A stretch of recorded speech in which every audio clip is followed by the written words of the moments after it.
and welcome to Salvage's Reviews and Recommendations. In this episode we'll be talking about the TV show Atypical. For those who've never seen it, it's a TV show about a family who have a son with autism. I never felt that the show or the writers themselves were mocking those with autism, more trying to humanise them and show them beyond the stereotypes that are shown in the media or other TV shows. We see them more of their creative side. It's very good in that way. The cast members in the TV show, we have the dad, who's played by Michael Rappaport, who people may know from True Romance, a small but very iconic role, or from Season 4 Prison Break. We also have Jennifer Jason Leigh playing the mother, Elsa. Some may recognise that name from The Hateful Eight. We also have two other cast members, very younger in the recent acting world. We have Kia Gilchrist, who plays Sam, and we have Bridget Lundy Payne, who plays Casey, the sister of the family. Okay, let's delve into the review.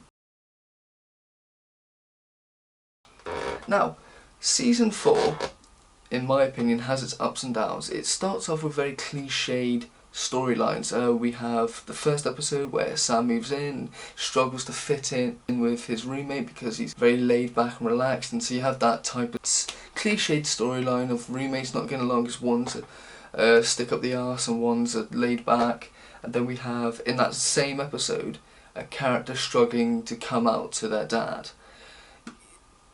They're not terrible, it's just that you kind of want something new from the comedy world. You've seen these type of cliched stories quite a lot, and you can throw all the humour at the episode you want, but it's not going to get rid of the fact that I've seen this bettered in other TV shows. That being said, there's other good parts of the show. The humour in it is there, from characters' funny quips to Sam's blatant but honest and quite brutal honesty at times. There is a lot of drama in the TV show. I wouldn't say that it hinders it. It's not why I watch it, but it definitely does not deter me from watching it. The basic plot of Season 4 for Sam is he wonders what his purpose is, and he realises he wants to explore on a passion that he thought could never happen, and that is go to Antarctica and be with penguins. It's something if you watch the show, he's very into penguins, very into Antarctica. Literally every episode you'll notice him drawing a penguin or a penguin in the background, or talking about factoids of he relates to penguins and Antarctica a lot. So when there's an opportunity to actually go, you can see he actually is really excited and passionate about it, which is a theme that this season follows. Very good. And while he is following his passion, he does become more selfish as a person because he feels like he isn't getting people to do what he says. He feels like they're not taking him serious. He becomes more selfish. Not only do the characters see it more in him, but we as an audience see it even more. But he does learn along the way. He does see that he is being selfish and that other characters are doing their best, but they've got horrible stuff happening to them as well. The subplots of the TV show are very interesting as well. We also have his sister Casey going through stressful situations with her girlfriend and her love for drama, or the stress of her wants a passion, which is running, becoming more work related and lacking the fun that she once had, and the stress does get to her, but we don't see her overcome that stress. We also have the character Doug. He is struggling with the loss of a co-worker, and he's trying to find his purpose and what to do. Those are the subplots and plots of the TV show. In the show itself, especially this season, they talk a lot about passions, hope and purpose, and it's interesting to see that the majority of the characters actually go through with what their purpose, passion or dream is. We see Casey and her running and getting back into it as a passion rather than steadily work and not enjoying it. We see Sam eventually going to Antarctica even though he goes through all these struggles. We see even small characters like his girlfriend quitting her job and flipping someone off. That was her passion, her dream, her purpose.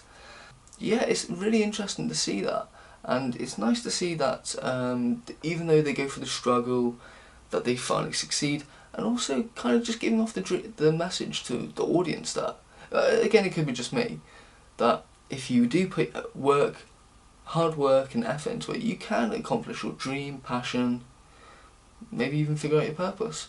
It's not the best comedy on Netflix, but it's certainly not the worst. If I had to rate it, I'd say it's an 8 out of 10, and I definitely recommend it. It's a very good show. Other shows like it, if you're looking for the type of shows like that, to me Sam is very similar to Abed from Community.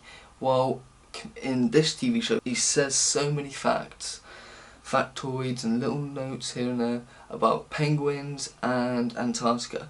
You get the same type of stuff with Abed from Community, with films and cinema. So yeah, definitely check that one out. All 6 seasons are on Netflix, maybe the movie soon.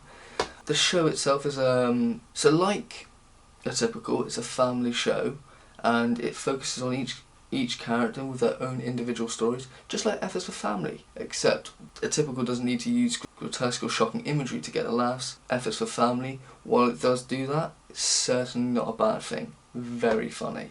Another show I'd recommend, a comedic type style, is I'm Not Okay With This. It's a superhero show, only got 1 season on Netflix, which is disappointing, but it's a TV show about a girl who has these superpowers and tries to hide it from herself and the people around her, but especially her best friend, who she slowly grows feelings towards. Very similar comedic style. I definitely recommend all those shows. All those shows, by the way, are on Netflix. Do enjoy, and see you in the next video.